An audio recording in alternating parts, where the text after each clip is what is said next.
Se a veste não, a burrinha da felicidade um dia bate à sua porta. Bom dia a todos. Queria, antes de mais nada, parabenizar a equipe da saúde por ter mais essa iniciativa, essa ação muito importante para todos nós. E quero agradecer o convite, quando as meninas me procuraram, para que eu pudesse falar na abertura desse evento. Eu falei, mas o que eu posso falar? Aí a Candice falou assim, fala um pouquinho da sua experiência, essa sua disposição quando você fala que nós precisamos liberar o talento que existe dentro de nós, que aqui dentro, eu vivo falando isso, eu vejo aqui vários diamantes, mas vejo diamantes brutos e vejo diamantes lapidados já. Nós temos vários exemplos. E a única coisa que eu achei errada foi que colocaram que seria uma palestra. Eu não vejo que eu possa ensinar ou transmitir nada às senhoras e aos senhores. Então, é mais uma conversa entre servidores, porque eu sempre fui crítico com relação àquela divisão que existe, mas que ela vai, com toda certeza, sendo diminuída. Eu sou um servidor como qualquer um de vocês. Eu me sinto servidor dessa instituição.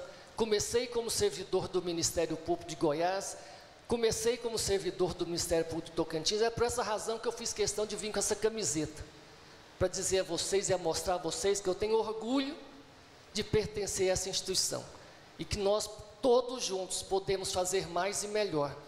De modo que eu vou fazer um breve histórico, não vai ser uma palestra, vai ser um relato curto da minha vida. Por isso que eu pedi para que colocasse essa música. No final eu vou pedir para que coloque ela de novo, para que a gente possa, eu me enxergo dentro dela, e aí vocês vão observar o porquê disso. Para começar a falar da minha história do Ministério Público, quando eu comecei a trabalhar no MP de Goiás, eu tinha 14 anos, mas eu já trabalhava desde os 12 para o Correio, para uma terceirizada do Correio, que era uma empresa chamava-se Cerca. Essa empresa depois, muitos anos depois, foi transformada no Sedex. E eu trabalhava a sexta e a terça. Sexta-feira eu tinha que estar na porta da minha casa, às 17 horas, parava uma Kombi, buzinava, e eu tinha que sair correndo, pegava um malote e levava para casa. No sábado, no domingo e na segunda, aparecia lá os vendedores de uma empresa multinacional que se chama Tortuga, pegava o material que tinha dentro desses malotes, cheque, notas fiscais, um monte de coisa. Eu fechava o malote na terça-feira, a Cerca passava lá, e eu tinha que estar lá pronto, pontualmente, para entregar o malote. É por isso que eu sou muito chato com questão de horário. Se a Kombi buzinasse na porta da minha casa e eu não estivesse lá, eles iam embora.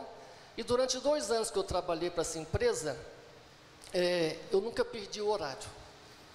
Não tinha gripe, não tinha dor de dente, não tinha dor de barriga, não tinha aniversário, não tinha nada que me fizesse perder o meu compromisso com aquela empresa, com aquela instituição.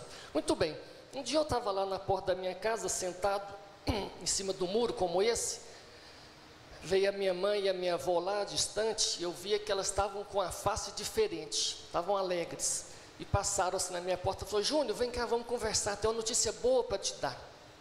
Aí eu entrei para dentro de casa, minha mãe e minha avó falaram, arrumamos um emprego para você. Por incrível que possa parecer, o meu mundo desabou naquela hora. Eu falei, meu Deus, um emprego, vou trabalhar. E aí que hora que eu vou jogar bola com os meus colegas aqui na rua? Que hora que eu vou eu adorava correr ao redor do Horto Florestal em Goiânia. Todo dia a gente corria, às 18 horas. Que hora que eu vou fazer isso? Entrei para dentro do banheiro, chorei a semana toda, desesperado com aquela situação. E fui trabalhar no Ministério Público de Goiás, aos 14 anos de idade, num programa que o governo goiano havia criado. Eu não me recordo mais o nome, mas era para... Hoje tem esses programas para menores, adolescentes em situação de vulnerabilidade. Eu vivia numa situação de vulnerabilidade. Por quê? Uma família miseravelmente pobre, sem perspectivas nenhuma, eu fui trabalhar, contrariado, mas fui trabalhar. Chegando lá, alguém me pegou e me levou numa sala que chamava DAG, Diretoria de Administração Geral. Aí você chegava na sala e falava assim, olha gente, esse rapaz aqui é o José Omar, ele está vindo nesse programa que acolhe menores, quem quer ser o tutor dele? Tinham 6 ou 7 pessoas na sala. Ficou um silêncio mortal. Evidente que meu coração ficou pequenininho, né? Eu falei, puxa vida, mal entro aqui, já estou sendo rejeitado. Aí as pessoas que estavam apresentando era o doutor César, ele era o diretor-geral. Olha, esse rapaz, José Omar, alguém quer ser o tutor dele? Até que lá no fundo uma mulher levantou a mão. Falou, eu quero. Não falou com muito ânimo, nem com muita disposição, mas eu quero. Vem aqui, pega essa cadeira, senta aqui. Eu fiquei a tarde toda sentada, ela não falou nada. Quando ela foi embora, ela falou assim, seu horário é da meio-dia às 18, mas você tem que chegar aqui às 15 para o meio-dia, e todo dia você vai limpar essa mesa e essa cadeira. Tem aqui um tubo de álcool, atrás dela tinha um armário, com uma flanelinha vermelha, amarela, sei lá. Tá bom, se a minha missão aqui na instituição é limpar a mesa e a cadeira, eu vou limpar a mesa e a cadeira, mas vou ser o melhor limpador de mesa e cadeira que essa instituição já viu. E de fato eu fiz isso durante meses e meses. E todas as vezes que eu limpava e ela chegava, ela fazia bem assim. Ela era uma mulher alta, muito bonita, elegante. E virava para mim com aquele olhar fulminante, mostrando que eu não tinha feito a limpeza direito. Tudo bem, no outro dia eu ia lá, repetia aquilo, repetia. Até que um belo dia, eu enfezei, mas é que eu fazia bem feito. Eu falei, eu vou dar uma limpeza nessa mesa aqui, como essa mesa nunca foi feita. Eram umas mesas antigas que a máquina, você levantava assim e a máquina aparecia, a máquina de datilografia. Aí você fechava, a máquina escondia. Tirei as coisas dentro da gaveta, limpei tudo, o pé da mesa, o pé da cadeira, a rodinha da cadeira. Aí ela chegou lá, isso já depois de meses limpando a mesa. Ela chegou e falou, nossa, o que aconteceu nessa mesa? Trocaram a minha mesa? Não, é que eu limpei ela. Ela falou assim, olha, eu nunca limpei a minha mesa assim. Aí eu virei para ela e falei assim, é porque você nunca fez bem feito. Aí ela foi, me botou lá no cantinho de novo, fui lá para a minha mesinha, e ela ficou uns 3 dias sem falar comigo, mas também falou que eu não precisava mais limpar a mesa dela. E aquilo foi muito importante para mim, porque eu acho que ela enxergou que eu poderia subir um degrau. Eu já estava ajudando as outras pessoas na sala, eu já tinha feito curso de datilografia, eu queria subir a ladeira. Eu não queria me conformar em ficar limpando a mesa e a cadeira. E ela enxergou isso. Passados uns dias, ela virou para mim e falou assim, você quer me ajudar a fazer os dossiês? O dossiê é hoje o nosso ficha funcional. Aí eu falei, faço. Comecei a fazer os dossiês e fiz o melhor dossiê que aquela instituição pôde ter. E fui trabalhando nessa DAG, fui virando chefe de seção ali dentro, e era bom porque eram 6 ou 7 pessoas, então sempre que um tirava férias eu assumia ele, ganhava gratificação, quando o chefe tirava férias eu assumia no lugar dele, ganhava uma gratificação maior, só que aquilo foi ficando pequeno para mim, eu falei, eu quero mais, eu quero subir mais, eu quero continuar subindo a ladeira. Entrei para a faculdade, e lá tinha um outro departamento que chamava-se Divisão Judiciária. Era uma sala, daqui lá no final, larga, tinham 24 mesinhas pequenininhas de cadeira, 24 máquinas de datilografia, 24 servidores e uma chefe, que era a Alda. E eu queria ir para lá, porque lá mexia com os processos. Eu estava entrando na faculdade, apaixonado pelo direito, encantado, querendo aprender. Só que eu ia na Alda e falava com ela, ela falou, não, você nem formou. Daqui a um tempo a gente volta a falar. E eu insisti com a Alda, acho que bem 1 ano da minha vida. E ela nunca me dava uma oportunidade. Até que um dia alguém chegou lá, nós éramos 8 adolescentes nesse programa. E desses 8, ao final só restaram 2. Eu ficava lá na minha sessão, trabalhando, aí eu procurava, cadê o fulano de tal? Fulano de tal foi dispensado. Dispensado por quê? Porque não correspondeu. E aquilo me dava um pavor. de não corresponder. E é por isso que eu sempre me esforçava em fazer mais e melhor, mais e melhor.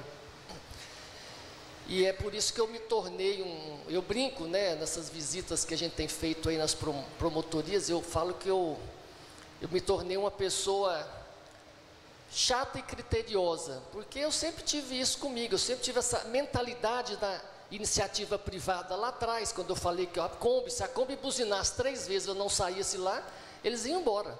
E eu tinha medo de perder aquela oportunidade. Muito bem, um dia alguém chegou lá e falou assim: a Alda está te chamando. Aí eu corri lá na diretoria judiciária e falei com ela. Ela falou assim: e aí, tudo bem, Alda? Tudo bem. Olha, você quer vir para cá? Eu falei: ufa, que bom. Vou sentar numa máquina daquela e vou começar a mexer em processo, estudar, fazer parecer, essas coisas. Eu falei: quero, é tudo que eu quero. Tem mais de ano que eu te peço isso. Não, mas você vai carregar os processos lá para o tribunal. Aí eu falei: tá bom. Se é para carregar os processos, não tem problema. Eu vou ser o melhor carregador de processos que o Ministério Público de Goiás já teve. E lá não era igual eu vejo aqui não, empurrando um carrinho bacana, de aço inox, com rodinha, não. Lá era no braço. Você passava um cordão nos processos todos físicos, né, evidente. Pegava aquele ali num braço, debaixo do braço, ia lá para o tribunal a pé, não tinha carro não, era perto. Eram uns 500, 600 metros de distância. E fiz isso durante muito tempo. Até aprimorei a forma de carregar os processos para o tribunal, porque era com um barbante, o barbante machucava a mão da gente. Um dia eu fui numa venda lá e vi lá essas fitas de fazer pacote, umas fitas mais largas, de plástico, que machucava menos. Então eu amarrava melhor e machucava a mão menos. E eu ia 2, 3, 4 vezes para o Tribunal de Justiça. E tinha um outro rapaz lá que trabalhava comigo, e ele sempre deixava para amanhã, ou para depois da manhã, para levar o processo. Se tinha o processo lá, não interessava se era 1, 2, ou 3, ou 4, ou 5, eu levava naquele dia. Mesmo que isso implicasse que eu fizesse várias viagens ao Tribunal de Justiça. E fiz assim durante um bom tempo. Aí eu comecei a pensar, quando as pessoas saíam, eu falei: se eu chegava aqui mais cedo para limpar a cadeira, por que eu não posso chegar mais cedo para pegar um processo quando a Alda não está aqui? Porque ela chegava mais tarde. Ela era o espírito encarnado do funcionário público. Aquele povo relaxado, não quer fazer nada mais daquilo que ela foi contratada. Eu sempre uso a expressão: olha, tira do seu corpo esse espírito de funcionário público, gente. Esse negócio de bater carimbo. Eu fui contratado para bater carimbo, vou bater carimbo a vida inteira. Mas você não quer crescer, você não quer fazer outra coisa, você não quer subir um degrau, você não quer subir a ladeira, você não quer criar asas, você não quer sair desse casulo. Muda a sua vida, seja você mesmo o protagonista da sua vida. Não seja um mero coadjuvante. E eu tinha essa vontade, eu passei a chegar mais cedo. Chegava lá 30 minutos mais cedo, pegava o processo, eu já estava vendo na faculdade, tinha matéria sobre habeas corpus, e tinha um professor, que era o professor Geraldo Batista de Siqueira, tio do Miguel Batista, e ele lançou um livro na faculdade, eu comprei. O livro o título é mais ou menos isso, eu posso não estar sendo preciso. HC, recurso ou ação. Eu devorei aquele livro e queria aplicar aquilo. Então eu pegava os HCs que tinham lá nessa divisão, olhava, estudava, via como é que aplicava, até que eu tive coragem e comecei a pegar e fazer o parecer do HC, bem os processos do Geraldo Batista de Siqueira. Aí eu levava aquela pilha de processos para ele, na sala dele, para ele assinar, e pegava o que eu fiz, botava bem no meio. E ele pegava ali, assinava, e não falava nada. Até que um dia eu falei assim: doutor Geraldo, um desses processos, e foi eu quem falei. Qual? Aí ele foi lá, pegou, e eu tinha colocado passagens do livro dele, e ele falou: nossa, está muito bom, continue assim. E isso me encorajou.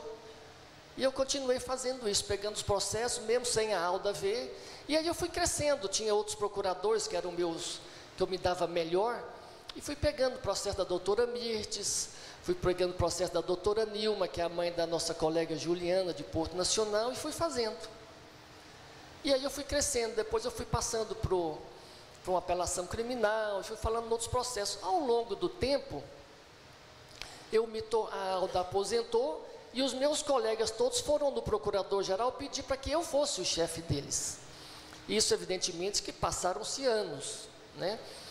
O que eu estou querendo mostrar para vocês? É que eu não me conformava com aquela vida que me foi dada, aquele início, aquele pontapé inicial. Eu falei, eu não quero fazer isso, eu quero crescer aqui dentro, eu quero galgar novos postos. Eu estou contando isso para vocês, gente, porque diariamente colegas vão lá no quarto andar e cada um leva uma reivindicação, leva um pedido.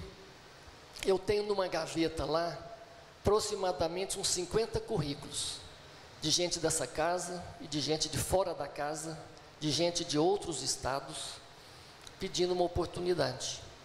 Agora, a oportunidade, somos nós que temos que nos mover. Alguém aqui já viu a lagarta se transformar numa borboleta? O trabalho que dá? Eu já vi na televisão, lá no National Geographic, eu adoro aquilo lá.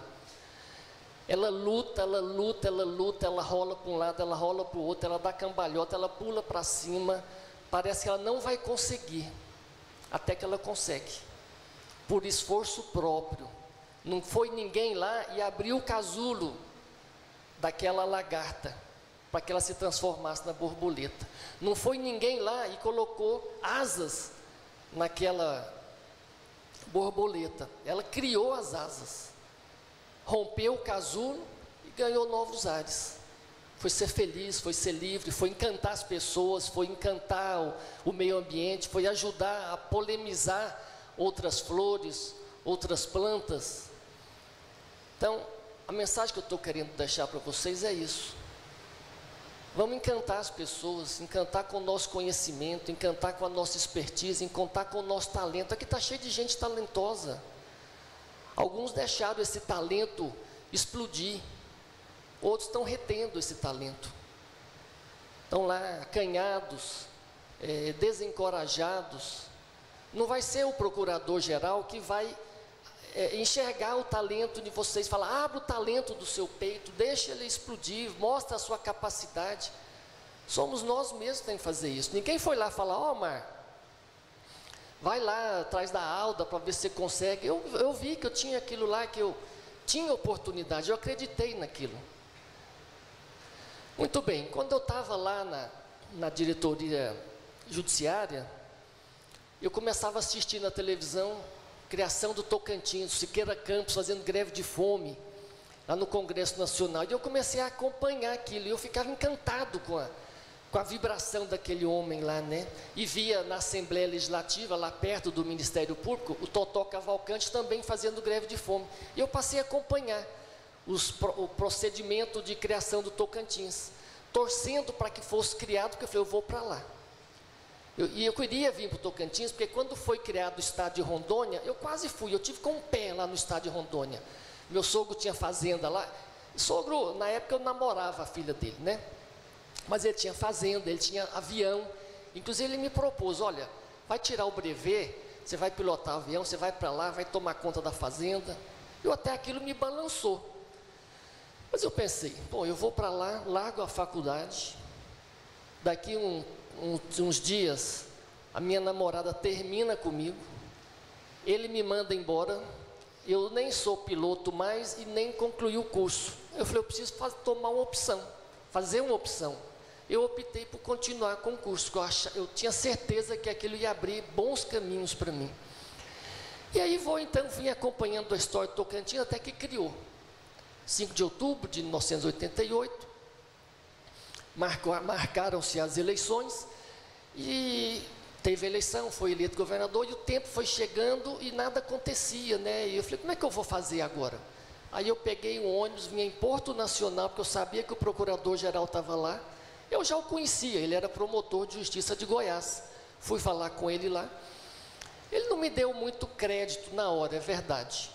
Falou, né, depois vai lá em Miracema, a gente conversa lá em Miracema. Aí eu pensei, meu Deus, eu estou aqui em Porto Nacional, Ele quer que eu volte para Goiânia e depois eu vá lá em Miracema falar com ele.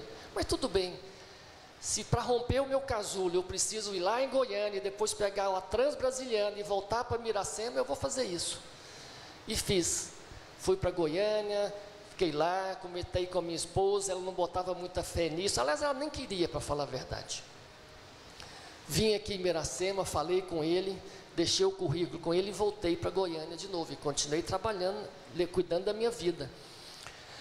E o telefone nunca tocava, passou 1 mês, 2 meses, até que um dia o telefone tocou. Não era o doutor Adão, era a doutora Marilena. E nós conversamos, ela falou, o Adão me passou um currículo, você quer vir mesmo para cá? Que ele falou que você está bem estabilizado aí, que você é chefe, não sei o quê. Eu falei, não, é tudo que eu quero na minha vida, eu quero ir embora para aí. E ela marcou comigo, dia tal eu passo aí, porque eu tenho que ir no escritório de representação, do Estado Tocantins, é aí perto, e a gente conversa, para a gente se conhecer. Tá bem, mas eu falei, eu já conheço a senhora, eu falo no seu dossiê, escrevo no seu dossiê direto. Resumindo, ela foi, marcamos o dia. No exato dia que ela foi em Goiânia, o procurador-geral me chamou na sala dele para discutir um processo. Eu lembro até hoje, era uma ação rescisória. E bem no exato momento, aí eu fui lá, eu sempre fui respeitoso com os meus chefes, todos, inclusive aqueles com os quais eu tinha diferenças pontuais. E fui lá falar com o procurador-geral, Amaury de Sena Aires. E era um processo grande, e ele me perguntou, você já falou na ação rescisória? Aí eu fiz uma besteira, falei, não. Então senta aí que eu vou te explicar. Aí ele foi pegar volume por volume, e o tempo passando, aquilo me agoniando, até que ele terminou de me dar as orientações, como ele queria que eu fizesse aquilo. Eu peguei aquele volume enorme, saí correndo naquele corredor do centro administrativo. Quem conhece o centro administrativo, o Célio conhece, o Miguel conhece, um corredor largo, gigantesco. Eu saí feito um louco. Quando eu cheguei na sala, meus colegas, Omar, a mulher acabou de sair daqui, te esperou até esse instante. Eu falei, meu Deus, não pode ser. Como é que essa mulher? Uma mulher zona alta, tá com uma blusa colorida, um óculos grande, de bolsa. Se você correr, você pega ela no elevador. Aí eu saí louco naquele corredor de novo. Cheguei lá, a porta do elevador fez bem assim. Fechou. Eu não me fiz de rogado. Saí descendo da escada, as escadas são largas, lá da largura desses bancos aqui, grandes. Eu saí pulando de 3 em 3 degraus, eu segurava assim, parecendo um louco, descendo, pedindo licença, gritando para as pessoas saírem da frente. Quando eu desci lá embaixo, a porta do elevador já havia aberto. E são muitos elevadores, deve ter assim uns 10, uns 5 ou 6 de cada lado. E aquele mundaréu, universo de pessoas.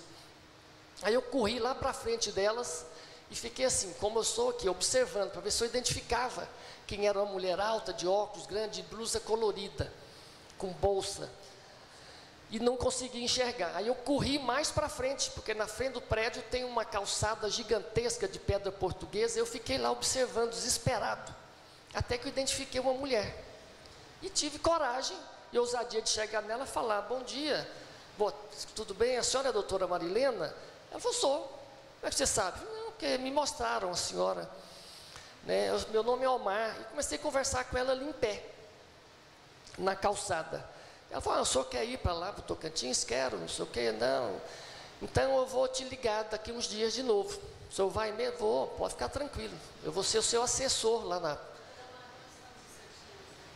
Aí eu já estava na faculdade, já tinha concluído o meu curso já.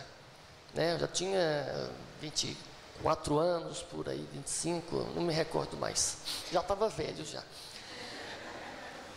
Tudo bem, conversamos ali 5, 10 minutos, porque ela tinha uma audiência com o Siqueira Campos, não podia ficar lá mais tempo, né? E foi embora. E eu voltei a trabalhar.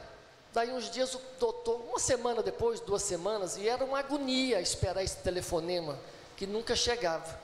Até que o telefone tocou, era o doutor Adão Bonfim, e ele falou assim, olha, seu decreto saiu, o Siqueira Campos assinou, você pode preparar as suas coisas, daqui uns 30 dias, 40 dias você vem. Eu falei, mas 30 dias, 40 dias, doutor Adão? E fiquei até assim meio cismado, porque saindo o decreto, publicado, eu tenho X dias, 30 dias para assumir. Não, mas é porque aqui a vida é muito cara, a vida aqui é muito difícil, a vida aqui é muito sofrida, hotel é caro, comida é caro, tudo é caro aqui. Então você fica aí, quando você vier, está próximo de você receber um salário, você vai ter como se manter. Tá bom. Eu falei, não, eu não concordo com isso não. Eu quero ir logo. Amanhã, que hora que abre a repartição? 8 horas. Então amanhã eu vou estar aí às 8 horas, doutor Adão. Não, não faz isso não, você está doido? Não, doutor, amanhã eu estou aí. Isso era de manhã, quando ele me ligou. Saí da repartição, fui lá na rodoviária em Goiânia procurar passagem. Era 19 horas, saí o Transbrasiliana para cá. Comprei a passagem, fui para casa almoçar. Quando cheguei em casa, contei para minha esposa. Evidente que o mundo desabou para ela, né? Ela chorou copiosamente, achou que eu estava ficando louco. E aí eu falei, agora eu vou para a repartição, vou tirar a licença para tratar de interesse particular, hoje mesmo, vou despedir dos meus colegas, vou falar, nunca mais volto aqui. E assim eu fiz. Fui para a repartição, despedi de todo mundo. É evidente que nós choramos muito. Tirei a licença para tratar de interesse particular, e alguns ainda falavam assim, tira só 6 meses, tira um ano, depois a coisa não vai dar certo. Eu falei, vai dar certo. Vai dar certo porque eu vou dar o melhor de mim. Vou fazer como fiz aqui. Eu quero ocupar um espaço lá, não interessa qual seja o espaço. Eu quero contribuir para a construção de um Estado, eu quero contribuir para a construção de uma instituição.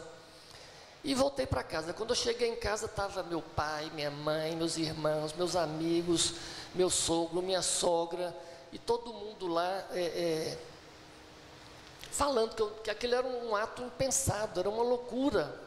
Que eu até poderia ir, mas que eu refletisse mais. Falei, não, eu já tomei a posição, eu estou indo. E ali todo mundo no meu quarto, eu arrumando a mala, jogando as coisas lá, com medo de chegar próximo do horário de ônibus. Chegou um compadre meu, uma pessoa que eu adoro, aí me chamou lá fora, você vai morrer lá. Eu falei, vou morrer como? Você está doido, Pirilo? Você vai morrer, pai, lá você vai... Os índios vão te flechar. Eu falei, pelo amor de Deus, Jesus, pensa que você está falando, Pirilo. E as duas únicas pessoas que acreditaram nessa minha vinda foram meu pai e minha mãe. Minha mãe chegou para mim e falou assim, vai meu filho, você vai ser feliz lá, a sua vida vai ser um eterno pasto verde. Eu até brinquei com ela na hora, que eu falei, mãe, eu estou indo para longe, eu estou dizendo que eu vou pastar lá, mas eu não entendi na hora. Muitos anos depois eu fui entender que ela estava certa, que a minha vida de fato foi e tem sido um eterno pasto verde. Ou seja, tem sido uma vida de fartura em todos os aspectos. E o meu pai chegou para mim, enfiou a mão no bolso, tirou um pacote de dinheiro desse tamanho, que eu não me recordo mais quanto que era, mas era muito dinheiro para as condições que a gente vivia, né?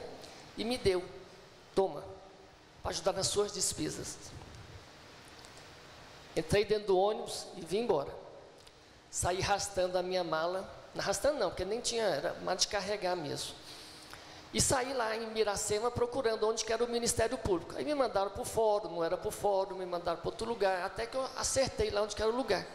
Porque eu queria chegar lá antes do Procurador-Geral de Justiça. Para quê? Para mostrar a ele que ele podia confiar em mim, que se eu falasse uma coisa eu ia cumprir, e que eu estava lá com disposição, com garra e com vontade de trabalhar. Ele até assustou, aquele pessoa, quando ele me viu, pensou que eu estivesse brincando quando eu falei com ele no telefone. E eu cheguei lá para trabalhar, e comecei a trabalhar, e aí a vida foi fluindo. Teve evidentemente que nessa caminhada tiveram alguns percalços. O Procurador-Geral mudou, veio um outro Procurador-Geral, que por sinal também era um promotor de Goiás, o Mário Bezerra Cavalcante. Quando eu inaugurei a promotoria de Miracema, porque ele é filho de Miracema, eu dei o nome ao prédio, o nome dele, porque ele faleceu, ele foi atravessar, quem não conhece a história dele, ele foi atravessar uma balsa, a balsa andou, o carro caiu e ele morreu afogado, preso com cinto de segurança. E aí o Mário Cavalcante foi lá, assumiu, aquilo foi um choque para mim, porque havia uma mudança da chefia, era um cargo instável ainda, né? Eu não era promotor, eu era diretor-geral e chefe de gabinete, os dois ao mesmo tempo.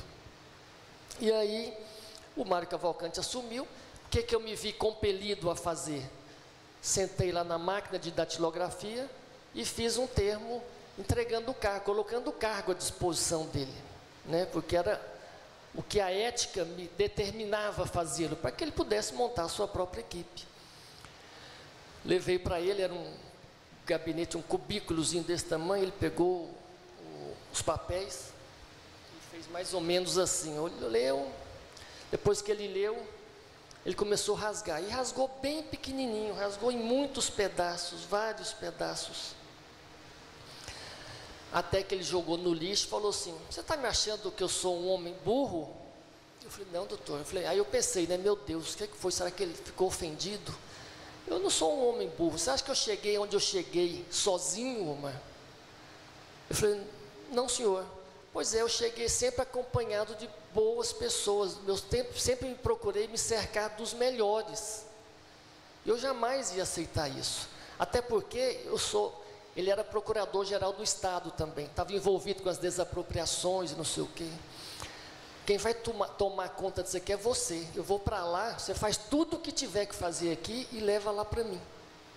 Evidente que aquilo, eu cresci naquela hora, né? Falei: puxa vida, valeu a pena ter limpado tanta cadeira, ter carregado tanto processo, ter me esforçado, ter corrido, ter pulado os degraus da vida, né? Isso é uma metáfora.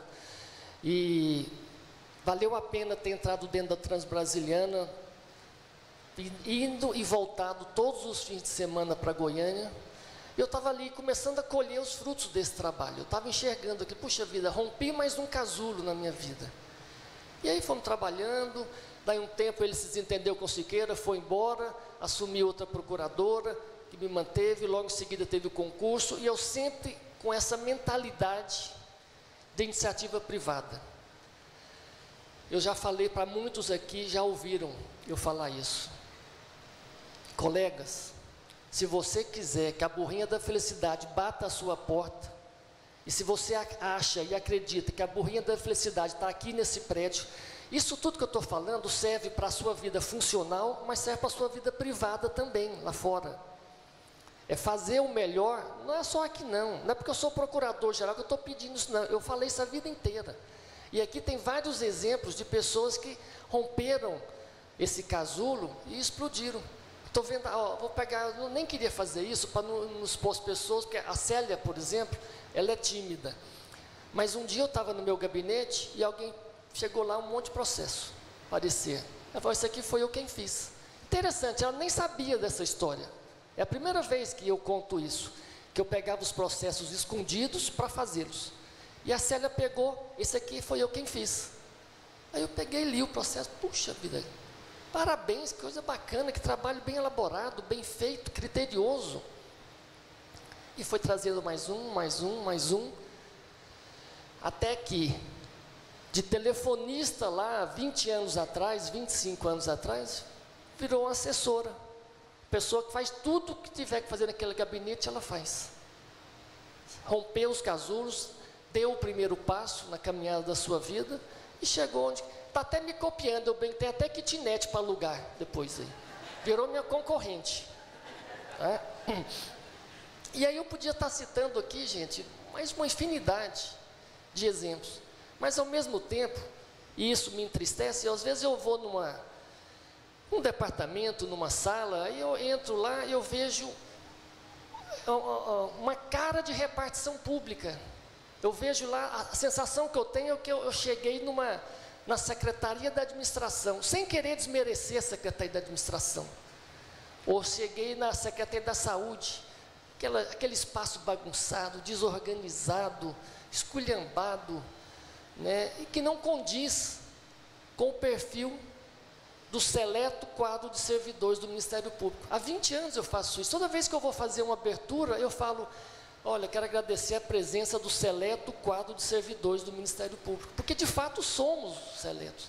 Se eu não me conscientizar de que nós, essa equipe toda aqui, nós somos os melhores, quem é que vai reconhecer isso? Somos nós que temos que nos reconhecer como os melhores, como os mais preparados, como os mais habilidosos para desenvolver o nosso trabalho. E essas questões que eu estou querendo mostrar para vocês. Eu vou citar um outro exemplo aqui também, não sei se a pessoa vai querer. Quando eu falo do diamante bruto e o diamante lapidado, nós temos um diamante lapidado aqui, ó, é a Patrícia. Quando eu estava péssimo, me rastejando como uma lagarta nesse prédio para vir trabalhar, que a minha esposa me empurrava numa cadeira de rodas, ou que eu andava com uma muleta, e para me assinar ou para me despachar, eu tinha que deitar naquela longarina de 2 lugares do meu gabinete, com uma almofadinha, porque eu não aguentava de dores. Quem cuidava de mim, cuidava com todo o zelo, com toda a dedicação, com toda a garra, era a Patrícia. E cuidava tanto que ela, em várias oportunidades, ela falou assim, ó, vem amanhã. Eu falei, amanhã é sábado. Não, mas precisa vir, vamos fazer fisioterapia amanhã. Não tinha obrigação nenhuma. Vocês estão entendendo o que eu estou falando, gente? É fazer algo mais, é dar um plus. Ela sentia que eu precisava daquilo lá. E de fato, a única coisa que me dava um alento para esperar o outro dia era a fisioterapia que ela fazia. Aliviava a minha dor, aliviava o meu sofrimento, até chegar no outro dia.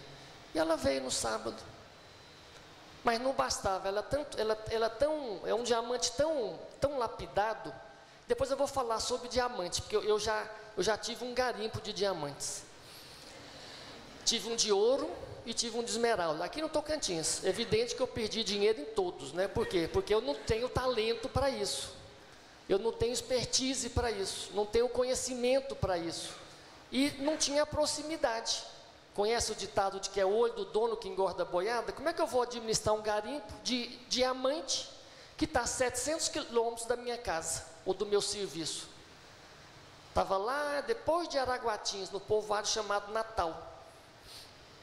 Só para ilustrar isso, eu não vou citar mais nenhum exemplo não, tá, gente? Vou só pegar agora da Patrícia aqui para terminar. Quando eu assumi, que eu comecei a fazer movimentos pontuais, eu chamei ela na minha sala e falei, Patrícia, olha, obrigado por tudo que você fez, tal, você me ajudou bastante, foi muito importante. Eu estou querendo organizar lá o serviço de saúde, e eu fiz essa portaria aqui, ó, você vai ser a chefe lá, estou te atribuindo aí uma gratificação X. Vocês sabem o que ela falou, gente? Eu preciso contar isso, que é para vocês saberem as pessoas que existem no nosso meio. Ela falou assim, muito obrigado, doutor Omar, mas eu não mereço. Quem merece essa gratificação é a Candice, porque há muito tempo ela faz, às vezes, da nossa chefe, ela quem briga por aquele departamento, ela quem se envolve, ela quem carrega aquilo lá. Eu até gostaria de ter, mas é ela que merece. Está vendo, gente? A mentalidade que eu estou falando, se a Patrícia tivesse a mentalidade de funcionário público, que olha só para o seu próprio umbigo, ela tinha falado, oba, é tudo que eu quero, me dá essa gratificação aí. Mas não. E é isso que eu estou querendo que desperte em cada um de vocês aqui. Desperte esse talento solidário com os outros colegas, um talento de respeito. Quero que vocês brilhem dentro do ambiente de trabalho e lá fora também. Tudo isso que eu falo vai servir lá fora, vai servir na casa de vocês. Eu aplicava isso lá com a minha esposa, eu rodei 180 mil quilômetros na BR, porque eu voltava todo fim de semana para minha casa no meu carro, porque eu queria chegar lá e fazer a feira. Eu amava ir na feira no domingo para fazer a feira da minha casa, para que quando eu voltasse para Miracema, eu falar, pô, pelo menos comida vai ter lá, de domingo a domingo. E eu fiz isso 180 mil quilômetros, eu rodei, até que o carro não aguentava mais. Eu tive que vender, estava desmontando. Aí eu passei a fazer de ônibus, e aí eu fui cansando, toda semana passei a fazer 15 dias, até que eu falei, vamos embora para o Tocantins. Aí a minha mulher falou, não vou, não sei o quê, você tem que mudar, tem que ficar aqui, você tem o seu escritório, reabre o seu escritório, eu tenho o meu consultório, está tudo dando certo. Não, bem, lá vai ser melhor. Até que ela quis dar um checkmate em mim e falou assim: ah, mas aí o nosso casamento vai acabar se você continuar na estrada. A gente nunca deve perder o bom humor, né? Aí eu falei assim: ah, mas se o nosso casamento acabar, eu vou arrumar uma curraleira lá para mim. Ela: o que é isso? Ah, a mulher da terra. Tá bom. Entrei dentro do carro e vim embora, isso no domingo. Quando chegou na segunda-feira, eu mal cheguei na repartição, o telefone toca, eu atendo: alô? Era ela. Veio me buscar. Aí eu cheguei à conclusão de que, de fato, ela é a mulher da minha vida. E eu fiquei muito feliz. Voltei naquele fim de semana, voltei na minha Pampa, e a minha mudança eu trouxe toda ela na Pampa e numa carretinha que meu pai tem até hoje. Selecionei algumas coisas lá que eu achava que era mais importante, trouxemos isso. E aconteceu um fato interessante, que ela veio chorando de Goiânia a Miranorte. Ela não parava de chorar. Aí a gente foi lá para o hotel de Miranorte, ficamos lá, até que eu aluguei uma casa em Miranorte, fui reformar, e aí tudo correu bem, graças a Deus. Mas, meus amigos, o que eu quero dizer com tudo isso? A vida é dura. Por isso eu preciso me movimentar. Me movimentar muito, igual aquela lagarta. Eu preciso buscar conhecimento, eu preciso aprimorar a minha atividade, seja atividade funcional, seja atividade familiar, seja atividade privada. Se eu dou aula, procure ser o melhor professor. Se eu sou enfermeiro lá fora, procure ser o melhor enfermeiro lá no hospital ou no consultório onde você trabalha. Se alguém aqui exerce uma outra atividade lá fora, procure ser o tal, da mesma forma que dentro. Vamos ser luz no nosso ambiente. Eu creio que o que eu queria deixar para vocês é isso, esse exemplo. Não o meu exemplo, então, isso é apenas mais um. Aqui tem várias pessoas que se esforçaram dessa forma e conseguiram o seu lugar ao sol. O que eu quero deixar claro é que se eu ficar esperando na janela, conforme diz aquela outra música, um outro forrozinho lá do Nordeste, se eu ficar só esperando na janela, nada vai acontecer. Se eu ficar deitado no sofá, eu uso muito essa expressão, tem gente que parece estar deitado no sofá, esperando as coisas acontecerem. Por mais fé que você tenha, e eu sou um homem de fé, até porque a própria Bíblia fala, né? O que a Bíblia fala? Faça a sua parte, que eu te ajudarei. Deus não está falando que vai fazer tudo por você, não. Ele está dizendo que vai te ajudar, desde que você faça a sua parte. Se eu ficar acomodado de braços cruzados, é evidente que não vai acontecer nada. Foi por isso que eu me movimentei, que eu corri, que eu trabalhei muito. Eu reconheço isso. Eu, sem falsa modéstia, eu dei duro, eu suei para chegar onde cheguei. Por quê? Porque eu tive um planejamento. Quando eu comecei a trabalhar no MP de Goiás, que eu vi aqueles promotores chegando lá no corredores, lá tudo arrumado, bacana, influente, com poder, com capacidade de resolução, eu falava: pô, eu quero ser igual esse cara. Pensava com meus botões, né? Pô, eu quero ser desse jeito aí, ó. Eu ainda vou chegar lá. Aí vim para o Tocantins e falei: eu vou ser promotor. E trabalhei para isso, estudei. Eu ia para minha casa de Miranorte, eu morava lá.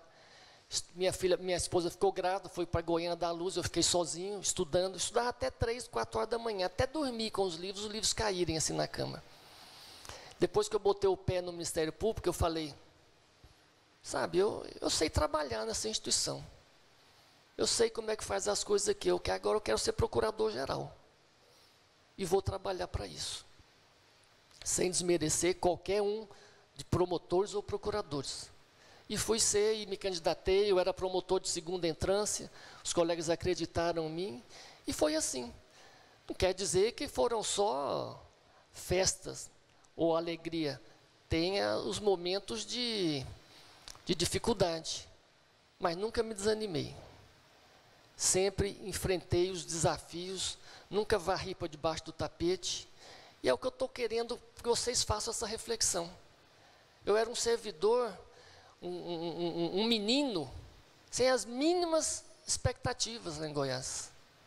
Aí eu enxerguei de que só o conhecimento, só o esforço, só a dedicação, só o planejamento, só garra ia mudar a minha realidade. Dos meus amigos de Goiás, um morreu, 2 foram presos, e os outros eu nem sei o que viraram da vida deles. Daqueles meus colegas do MP de Goiás, um era o Lorival. Dos 8 que entraram, só sobraram 2. Um outro que sobrou, olha só a questão do diamante lapidado. Era o Joãozinho, irmão do Agenor.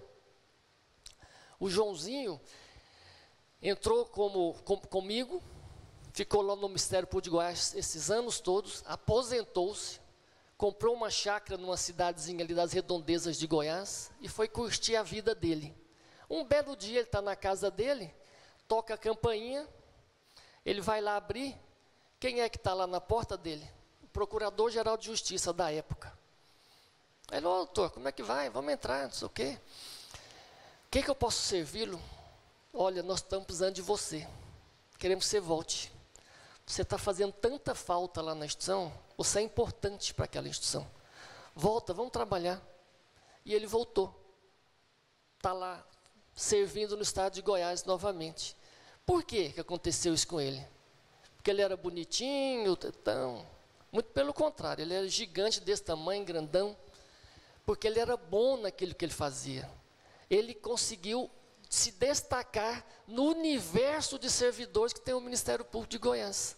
Ao ponto do Procurador-Geral voltar lá 1 ano ou 2 depois, quando ele viu que não ia conseguir suprir aquela ausência, bateu lá na porta dele e chamou ele de volta. Meus queridos, cada um de nós aqui tem um talento. Cada um. E além de termos um talento, cada um de nós somos únicos. Você é único, você é única, você é única. E por que isso? De 18 de fevereiro de 1961 até hoje, 15 de outubro de 2018, só teve um José Omar de Almeida Júnior. Da mesma forma com vocês, ninguém mais, por mais que a gente se pareça com os nossos filhos, com os nossos pais, ou que os nossos filhos se pareçam conosco, nunca vão ser iguais. Cada um tem um perfil, cada um tem um comportamento, cada um tem um caráter, cada um tem uma facilidade, cada um tem uma dificuldade. Somos únicos. Mas sendo únicos, deixa despertar dentro de você, libera esse vulcão de capacidade, de conhecimento que tem retido aí dentro do peito das senhoras e dos senhores que estão me ouvindo, para que vocês próprios possam subir a ladeira. O poeta, quando usou a expressão, observa quem vai subindo a ladeira, seja princesa ou seja lavadeira, para ir mais longe tem que suar. Ele podia ter usado, observa quem vai subindo na vida, seja rico ou seja pobre, vai ter que suar. Então, vamos liberar essa força interior que tem dentro de cada um de nós. Vamos procurar fazer mais, vamos procurar fazer melhor, vamos procurar ser luz no nosso ambiente, vamos procurar incentivar, motivar os nossos colegas. E, como eu disse de novo, não apenas aqui, mas vamos adotar isso também lá na nossa vida lá fora, na nossa casa. Vamos fazer a diferença na vida das pessoas, vamos fazer a diferença na nossa vida institucional. E eu quero encerrar, depois que eu me manifestar, eu quero dizer o seguinte. Alguns anos atrás eu li essa mensagem, eu achei bacana. E eu sempre tenho procurado segui-la. Ela diz mais ou menos o seguinte: se o mal não tiver reciprocidade no seu coração, no seu corpo, na sua vida, ele vai embora. Seja luz na escuridão. Muito obrigado.